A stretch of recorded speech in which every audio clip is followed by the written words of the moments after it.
Hi, I'm Ken Fossen. In the late 70s, I was in law school with a fellow student by the name of Don Erling. Many of you may recall Don as he later went on to teach school law in the UNL Department of Educational Administration.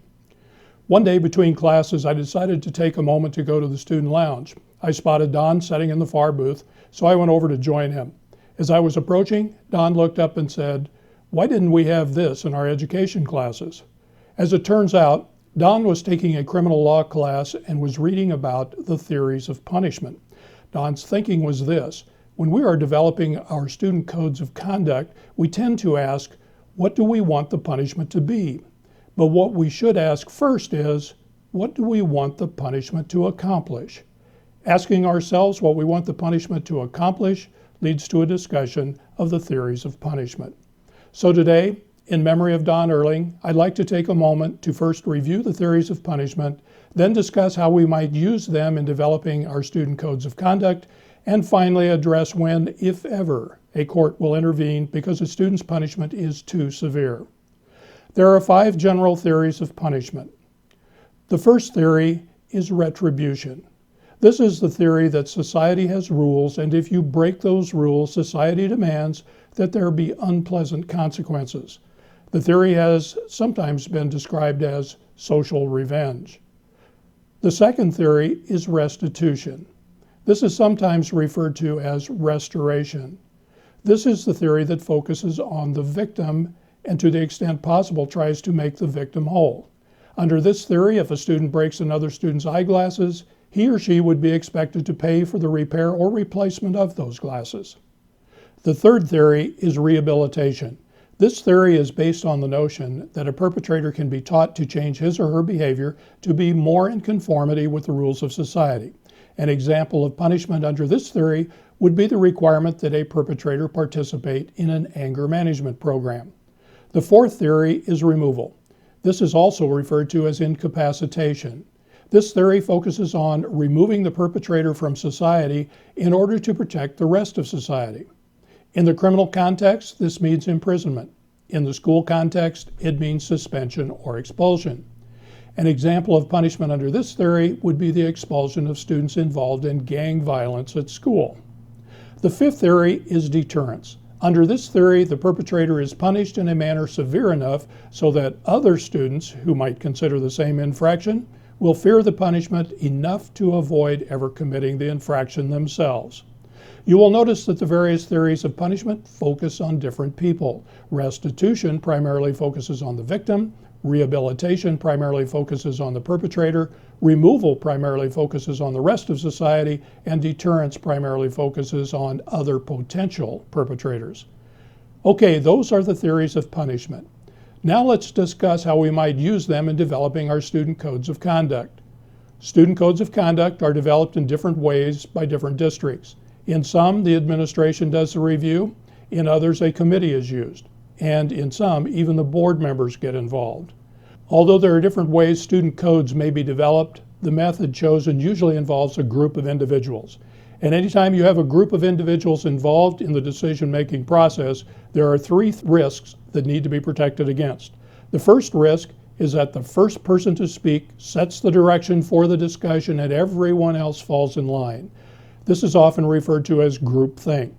The second risk is that the most outspoken person in the group dominates the discussion and no one else is willing to suggest any thoughts to the contrary. This could be referred to as acquiescence. The third risk is that the highest ranking person in the group, say the superintendent, makes a comment and the others feel compelled to support that position. That's an example of subordination. In order to mitigate the chances of encountering groupthink, acquiescence, or subordination, here's a procedure you might want to consider. Step 1, explain the 5 theories of punishment to the group. Tell them that they will be given 10 votes to use to indicate which theories of punishment they believe should be considered in crafting the punishment for a specific offense. Step 2, conduct the voting. Do this before having any group discussion. The members may cast their 10 votes in any manner they feel appropriate. They may cast all 10 votes on one theory alone, or they may distribute the votes among the various theories. Step 3, tally the results.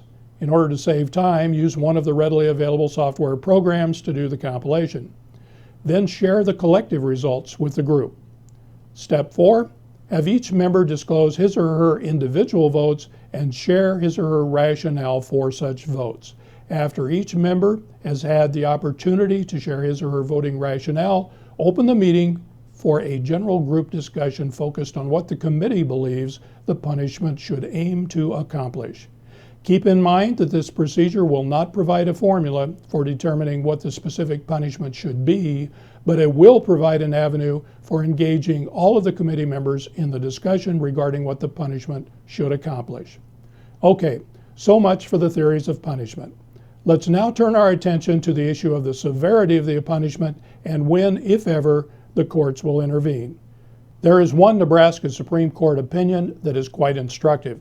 The opinion is found in the case of Kolesneck versus the Omaha Public Schools. The facts of the case were as follows. OPS adopted a student code of conduct for the 94-95 school year, which included the following section. E. Weapons, guns, knives, and other dangerous weapons, grades 7 through 12. Students are forbidden knowingly and voluntarily to bring to school, possess, handle, transmit, or use any gun, knife, or other dangerous weapon in school or on school grounds or at a school function off school grounds. First offense, expulsion, remainder of the semester and the following semester. Sometime prior to September 23rd of 1994, Christopher Kolesneck, an 8th grade student, obtained a switchblade comb. He then proceeded to remove the comb section of the switchblade and replace it with a knife blade. On September 23rd, Kolesneck boarded an OPS bus with a switchblade in his pocket and showed it to another student. He used the knife to cut a hole in his jacket, as well as a hole in the bus seat in front of him. He then placed the knife in his notebook and carried it to school with him. This was apparently the only day Kolesneck took the knife to school, and there were no reported incidents involving the knife inside the school building itself. 5 days later, the school administration found out about the incident and proceeded to expel Kolesneck for the remainder of the first semester and all of the second semester, pursuant to the OPS Student Code of Conduct. Kolesneck's parents appealed the expulsion to the district court, which held that the punishment was excessive and violated Kolesneck's substantial rights. The district court did not, however, reverse the expulsion. Rather, it limited the length of the expulsion to the first semester only. OPS appealed the district court's decision to the Nebraska Supreme Court. In short, the Nebraska Supreme Court reversed the district court and held in favor of OPS. The court, in its opinion, wrote, "While some courts have recognized substantive due process limitations on the severity of disciplinary sanctions imposed on students in the public education system, these courts have determined that a court may overturn a school district's ruling if there is a shocking disparity between the punishment and the offense. We find this rationale persuasive." After adopting the shocking disparity standard, the court proceeded to review the facts in the case and concluded that there was no shocking disparity between the punishment of expulsion for 2 semesters and the offense of carrying a switchblade knife in school. Therefore, the district court was reversed and Kolesneck's 2-semester expulsion was reinstated.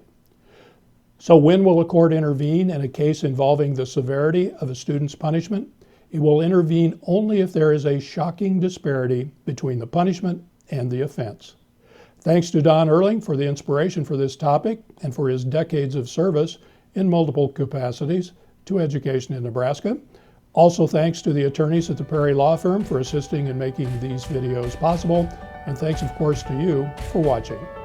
See you next time.